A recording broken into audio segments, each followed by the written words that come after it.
जय माता दी। नवरात्रों का 8वां दिन माता महागौरी को सत सत नमन करते हैं। जब माता सती ने अपने शरीर को भस्म कर दिया तो उनका दोबारा जन्म हिमालय के घर में हुआ। जब माता शादी के योग्य हो गई तो नारद मुनि ने माता को याद दिलाया कि वो तो जगत जननी माता है, हम सबकी माँ हैं, महादेव की अर्धांगिनी हैं। तो माता ने पूछा कि महादेव कहाँ पर है, मैं उनसे मिलना चाहती हूँ। तो नारद मुनि ने बताया कि हे माँ, महादेव आपके ही वियोग में ध्यान मुद्रा में है, वो आपसे ऐसे नहीं मिल सकते। तो माता ने सोल्यूशन पूछा। माता ने कहा, भगवान महादेव को मैं दोबारा पति रूप में पाना चाहती हूँ, वो मुझे कैसे मिलेंगे। तो नारद मुनि ने कहा, हे माँ, आपको घोर तपस्या करनी पड़ेगी। तो माता ने तपस्या शुरू कर दी। हजारों साल बीत गए। जो माँ का ब्रह्मचारिणी रूप है वो इसी तपस्या के बीच में होता है। तप करने वाली, इसलिए उनका नाम ब्रह्मचारिणी पड़ा था। हजारों साल बीत जाने के बाद माँ ने खाना पीना भी छोड़ दिया। माँ का शरीर काफी दुबला पतला हो जाता है और माँ का रंग सांवला काला हो जाता है। लेकिन माँ तपस्या पर बैठे रहते हैं। जब उनकी घोर तपस्या पूर्ण होती है तो भगवान महादेव उनको दर्शन देते हैं। माता प्रभु को अपने पति के रूप में मांग लेती हैं।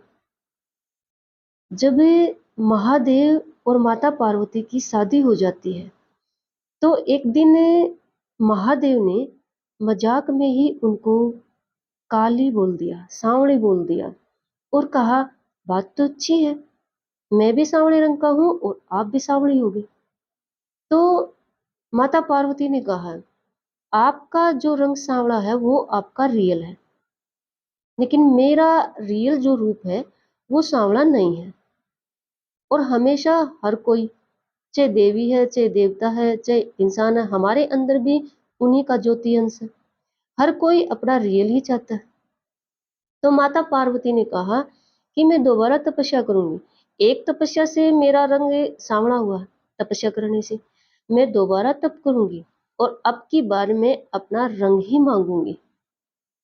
भगवान भोलेनाथ कहते हैं, अरे मैं तो मजाक कर रहा था। लेकिन माता पार्वती अपने बात पर अड़ जाती हैं और तपस्या शुरू कर देती हैं। तो भगवान महादेव को तो फिर दर्शन देने होते हैं, क्योंकि माता घोर तपस्या कई सालों तक करती हैं। माँ पार्वती प्रभु से अपना असली रूप मांग लेती हैं। माता का जो असली रूप था वह गोरा, कोमल और कांतिमय था। लेकिन अब की बार सोने पर सुहागा हो जाता है।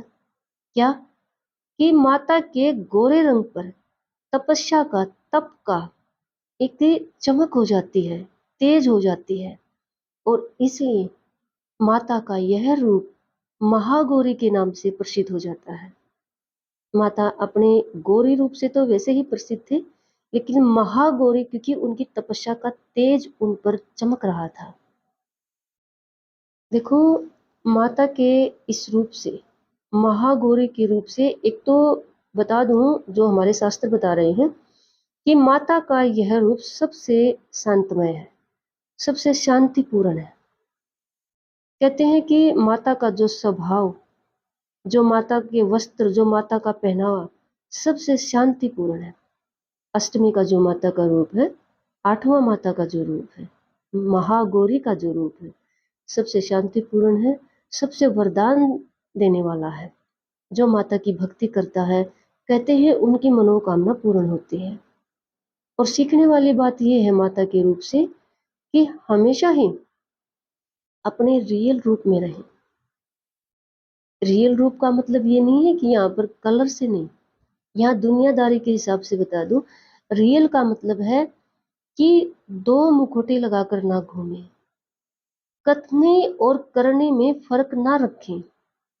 वो कहते हैं ना कि जैसे हो बस वैसे हो, दिखावा नहीं, हमेशा ही अपने रियल रूप में रहें।